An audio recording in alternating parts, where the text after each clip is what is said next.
جیسا کہ ایک روایت میں رسول اللہ صلی اللہ علیہ وآلہ وسلم نے فرمایا کہ قیامت قائم نہ ہوگی یہاں تک کہ دو بڑے گروہ آپس میں جنگ کریں گے، ان کے درمیان زبردست خون ریزی ہوگی، تقریباً 30 دجال پیدا ہوں گے، ان میں سے ہر ایک دعویٰ کرے گا کہ وہ اللہ کا رسول ہے اور علم اٹھا لیا جائے گا، زلزلوں کی کثرت ہوگی اور زمانہ ایک دوسرے کے قریب ہوگا، اور حرج یعنی قتل کی زیادتی ہوگی، اور اس وقت تم میں مال کی کثرت ہوگی کہ بہتا پھرے گا، اور مال کا مالک قصد کرے گا کہ کوئی اس کے صدقہ کو قبول کر لے، اور وہ اس کو پیش کرے گا، اور جس کو پیش کرے گا وہ کہے گا کہ مجھے اس کی ضرورت نہیں، اور اس وقت لوگ بڑی بڑی عمارتوں پر فخر کرنے لگیں گے، اور اس وقت ایک شخص کسی کی قبر کے پاس سے گزرے گا تو کہے گا کہ کاش میں اس جگہ ہوتا، اور آفتاب مغرب سے طلوع ہوگا۔ جب آفتاب مغرب سے طلوع ہوگا تو لوگ اسے دیکھیں گے، سب ایمان لے آئیں گے، اس وقت کسی کا ایمان نفع نہ دے گا۔ خواتین و حضرات، اگر ان پیشگوئیوں کا آج کے دور کے ساتھ موازنہ کیا جائے تو نہایت افسوس کے ساتھ یہ کہنا پڑتا ہے کہ اکثر اسلامی ممالک میں یہ علامات کثرت کے ساتھ ظاہر ہو رہی ہیں، یعنی دو بڑے گروہوں میں جنگ کی پیشگوئی کو آج کے حالات کے پیش نظر دیکھیں تو پتہ چلتا ہے آج دو بڑے مسلکوں کا آپس میں جھگڑا ایک عام سی بات بنا ہوا ہے۔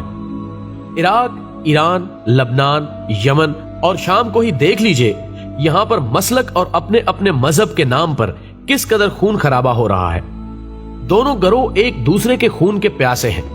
حالانکہ دونوں ہی ایک اللہ اور اس کے ایک رسول صلی اللہ علیہ وآلہ وسلم کو ماننے کا دعویٰ کرتے ہیں۔ اس کے بعد 30 دجال کی دوسری پیشگوئی کے مطابق خود کو مہدی یا اللہ کا نبی ہونے کا دعویٰ کرنے والے اللہ کے نبی صلی اللہ علیہ وآلہ وسلم کے زمانے سے اب تک 62 کی تعداد کو پہنچ چکے ہیں،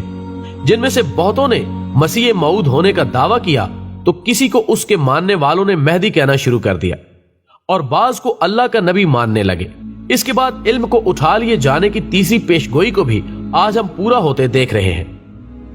دوستو، آج جہلاء کی کثرت ہونے کے ساتھ ساتھ ہر کوئی عالم دین بنا پھرتا ہے۔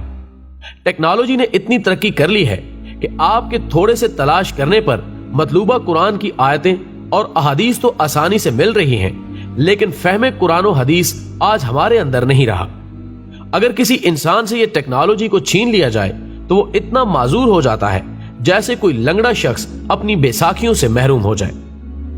خواتین و حضرات، حدیث کی چوتھی پیشگوئی کے مطابق قتل و غارت گری کا عام ہونا بھی ہمارے سامنے ہے۔ آج لوگوں کا قتل عام ایک عام سی بات بن چکا ہے، ذرا ذرا سی بات پر لوگوں کو موت کے گھاٹ اتار دیا جاتا ہے۔ سیاسی مفادات کی خاطر انسانی جان کی اب کوئی اہمیت نہیں رہی، جس کی جیتی جاگتی مثال شام، عراق، لیبیا اور برما ہے، جہاں آئے دن عام شہریوں پر بم برسا کر تو کہیں گولیاں چلا کر موت کی ابدی نیند سلا دیا جا رہا ہے۔ مارنے والا اس میں نہ بوڑھے دیکھتا ہے اور نہ بچے۔ اسی طرح حدیث کی 5ویں پیشگوئی کے مطابق مال کی کثرت اور مقابلے میں ایک سے بڑھ کر ایک شاندار عمارت بنا کر اس پر فخر کرنا اور لوگوں کو مال کی بنیاد پر افضلیت ملنا عام ہو چکا ہے۔ محترم خواتین و حضرات، اس بات کا اندازہ ہمیں بخوبی ہے کہ مسلمانوں نے اسلام کے ابتدائی سال رسول اللہ صلی اللہ علیہ وآلہ وسلم کی رفاقت میں بھی اور بعد میں بھی اس حال میں بسر کیے کہ ان کی زندگی بہت تنگی اور سخت فقر و فاقہ کی تھی، حتیٰ کہ ایک کے بعد دوسرا مہینہ بھی گزر جاتا اور رسول اللہ صلی اللہ علیہ وآلہ وسلم کے گھر چولہے میں آگ نہ جلتی۔ ان کا گزارا محض 2 چیزوں، پانی اور کھجور پر ہوتا، جبکہ نبی کریم صلی اللہ علیہ وآلہ وسلم نے اپنے ساتھیوں سے فرمایا کہ ان قریب حالات بدل جائیں گے، اور قیامت کی نشانیوں میں سے یہ ہے کہ دولت کی ریل پیل ہو جائے گی۔ آپ صلی اللہ علیہ وآلہ وسلم نے فرمایا کہ مال کی اس قدر کثرت ہو جائے گی کہ ایک شخص اپنی زکوٰۃ لے کر مہینے تک پھرتا رہے گا مگر اسے کوئی مستحق نہیں ملے گا، اس لیے کہ لوگ اس سے بہت غنی ہوں گے۔ دوستو، ویسے تو آج کل ایسے معاملات کا ہونا اس قدر زیادہ تو نہیں، لیکن جس زوروں سے مسلمان طبقہ پیسوں کے شوق میں اندھا ہوتا جا رہا ہے، ان دنوں کو بھی دیکھنا مشکل نہیں جب ایسے معاملات کثرت سے پائے جائیں گے۔